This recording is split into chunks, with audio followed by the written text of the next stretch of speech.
তো বন্ধুরা, যুবসাথী প্রকল্পের আবেদন করতে গেলে আপনাকে কিন্তু সঠিকভাবে আবেদন করতে হবে। যে 10টি ভুলের কারণে কিন্তু আপনার আবেদন বাতিল পর্যন্ত হতে পারে। তো আবেদন যদি আপনার বাতিল হয়ে যায় তাহলে কিন্তু আপনারা কোনো রকম টাকা পাবেন না। যেটা বলা হয়েছে যে আপনার 1500 টাকা করে প্রতি মাসে যুবশ্রী প্রকল্পের জন্য দেওয়া হবে, সেই টাকাটা কিন্তু পাবেন না যদি আপনারা এই 10টি ভুল করেন। তো কি 10টি ভুল সেটা আজকের এই ভিডিওতে আমি আপনাদের স্টেপ বাই স্টেপ দেখিয়ে দেবো। আপনারা যদি ভিডিওটি একটু ধৈর্য সহকারে দেখেন তাহলে বুঝতে পারবেন যে আপনারা কোন ভুলটা করছেন। তাহলে চলুন, যুবসাথী ফর্ম ফিল আপ করার আগে অবশ্যই কিন্তু এই ভিডিওটা আপনাকে দেখতে হবে। তাহলে চলুন, ডেস্কটপ থেকে আমি পুরো বিষয়টা আপনাদের সুন্দরভাবে বুঝিয়ে দিচ্ছি। দেখুন বন্ধুরা, প্রথমে সবাই যে ভুলটা করছে, ঠিক এখানে দেখুন একটি ফটো সাঁটানোর জায়গা কিন্তু রয়েছে। এই যে এখানে দেখুন, তো এখানে কিন্তু অনেকেই ভুল করছে। প্রথমেই কিন্তু এই ভুলটা সকলেই করছে।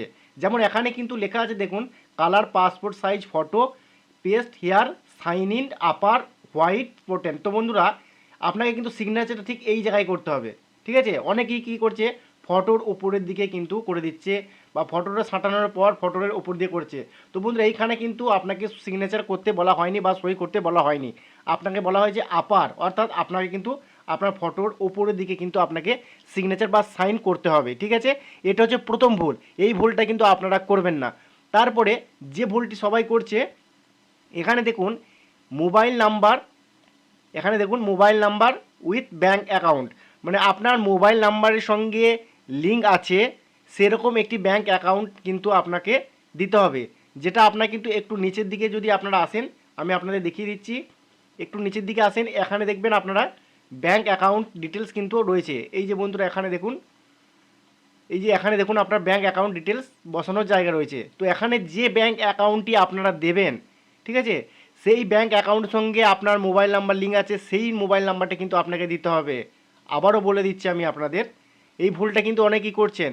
এই ভুলটা কিন্তু একদমই করা যাবে না। ঠিক আছে, তো এখানে দেখুন লেখা পরিষ্কার লেখা আছে লিঙ্ক উইথ ব্যাঙ্ক অ্যাকাউন্ট। আপনার যে মোবাইল নাম্বারের সঙ্গে ব্যাঙ্ক অ্যাকাউন্ট লিঙ্ক রয়েছে সেই মোবাইল নাম্বারটাই কিন্তু আপনাকে এখানে টাইপ করতে হবে। ঠিক আছে, আপনারা বুঝতে পেরেছেন, ঠিক এই জায়গায় কিন্তু আপনাকে আপনার মোবাইল নাম্বারটা টাইপ করতে হচ্ছে। ঠিক আছে, তারপরে এখানে দেখুন ইমেল অ্যাড্রেস চাইছে, যদি আপনাদের থাকে দেবেন, যদি না থাকে দেওয়ার কোনো দরকার নেই। ঠিক আছে, তারপরে যে ভুলটি সবাই করছে, একটু নিচের দিকে যদি আমরা আসি তাহলে দেখতে পাবো, এই যে বন্ধুরা নিচের দিকে যদি আসি দেখুন এখানে আপনার হাউস নাম্বারটা চেয়েছে। তো অনেকেই কিন্তু ঘাবড়ে যাচ্ছে যে হাউস নাম্বার নেই, কীভাবে পাবো। তো বন্ধুরা, এই হাউস নাম্বারটি কিন্তু আপনারা ভোটার লিস্টে পেয়ে যাবেন। ঠিক আছে, তো নতুন ভোটার লিস্টে কিন্তু আপনার বাড়ির নাম্বারটা কিন্তু এখন তুলে দেওয়া হচ্ছে, কিংবা আপনারা যদি নতুন ভোটার কার্ড ডাউনলোড করেন সেখানেও কিন্তু আপনার বাড়ির নাম্বারটি পেয়ে যাবেন। যদি আপনারা বাড়ির নাম্বার না পান তাহলে কিভাবে পাবেন সেটা আমাকে কমেন্ট করুন, আমি আপনাদের জন্য কিন্তু নতুন করে একটি ভিডিও নিয়ে চলে আসবো। তারপরে বন্ধু এখানে দেখুন ভিলেজ, টাউন, সিটি। তো আপনারা যদি এখানে ভিলেজে বাস করেন বা গ্রামে বাস করেন তাহলে গ্রামের নামটি দেবেন, শহরে বাস করলে কিন্তু শহরের নামটি এই জায়গায় দিয়ে দেবেন। ঠিক আছে, তারপরে এখানে দেখুন পোস্ট অফিস, মানে আপনার ডাকঘর। ঠিক আছে, আপনার পোস্ট অফিসের নামটি ঠিক এখানে লিখতে হবে। তারপর জিপি বা গ্রাম পঞ্চায়েত। ঠিক আছে, তো আপনি কোন গ্রাম পঞ্চায়েতের অন্তর্ভুক্ত সেটা আপনাকে এখানে লিখতে হবে। ঠিক আছে, এইভাবে কিন্তু এগুলো আপনারা সবগুলোই কিন্তু সুন্দর করে ফিল আপ করতে হবে। ঠিক আছে, এখানে কিন্তু আপনার এমপি, অর্থাৎ এখানে মাধ্যমিক সমতুল্য পরীক্ষার বিবরণ।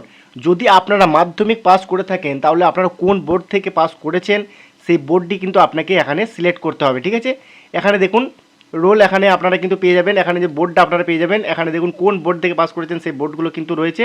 তো এখানে দিয়ে দেবেন এবং এখানে আপনার রোল নাম্বার, রোল এবং এখানে নাম্বারটা দিয়ে দেবেন এবং কত সালে আপনারা পাস করেছেন সেটা কিন্তু আপনাকে এই ইয়ারের জায়গায় কিন্তু, এই যে এখানে ইয়ার রয়েছে ইয়ারের জায়গায় কিন্তু লিখে দিতে হবে। ঠিক আছে, বুঝতে পারলাম। তারপরে এখানে দেখুন এডুকেশন কোয়ালিফিকেশন বা হাইয়েস্ট। তো আপনারা যদি আরও কিছু থাকে মাধ্যমিকের উপরে যদি আপনারা পড়াশোনা করে থাকেন সেটা কিন্তু আপনারা এখানে দিয়ে দেবেন, যদি না করে থাকেন তাহলে দেওয়ার কোনো দরকার নেই। তারপরে এখানে দেখুন বর্তমান পেশা। তো বর্তমান পেশা বলতে আপনারা এখন কোন কাজের সঙ্গে নিযুক্ত রয়েছেন সেটা কিন্তু আপনাকে লিখতে হবে।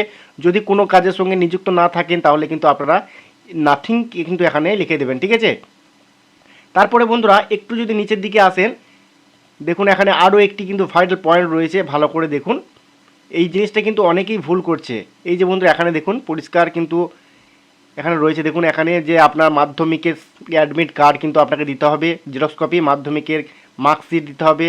তারপরে এখানে মাধ্যমিক সমতুল্য যদি পরীক্ষা আপনারা পাস করে থাকেন সেটাও দিতে হবে, এবং এখানে আপনার আধার কার্ডের কপি দিতে হবে, ভোটার কার্ডের কপি দিতে হবে, ব্যাঙ্ক অ্যাকাউন্টের প্রথম পাতা জেরক্স দিতে হবে, এবং যদি আপনারা কোনো কাস্টের জন্য দিয়ে থাকেন তাহলে কোন কাস্টের জন্য দিচ্ছেন তার সার্টিফিকেটে কিন্তু আপনাকে জেরক্স কপি দিতে হবে, এবং এটা প্রত্যেকটাতেই কিন্তু আপনার নিজস্ব সই করতে হবে।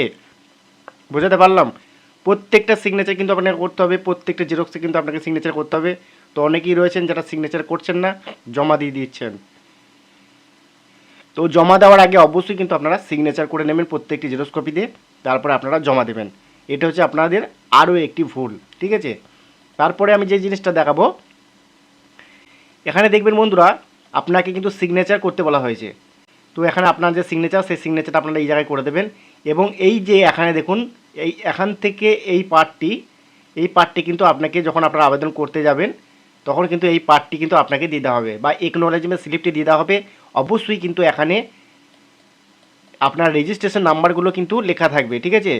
তো এগুলো আপনারা একটু ভালো করে দেখে নেবেন, এবং এই রিসিপ্ট কপিটা কিন্তু আপনারা নিয়ে নেবেন আবেদনের সময় বা আবেদন করার পর। তাহলে এইখানে যে নাম্বারটি দেওয়া থাকবে সেই নাম্বারটি দিয়ে আপনারা কিন্তু পরবর্তীতে এই স্ট্যাটাসটা চেক করতে পারবেন যে আপনার অ্যাপ্রুভ হয়েছে না রিজেক্ট হয়ে গেছে, ঠিক আছে। তো এগুলোই কিন্তু আরও একটি ভুল, এই ভুলটা কিন্তু করবেন না। তারপরে বলবো, এখানে দেখুন আরও একটি ভুল রয়েছে। এখানে দেখুন অনেকেই কিন্তু এই ভুলটা করছে।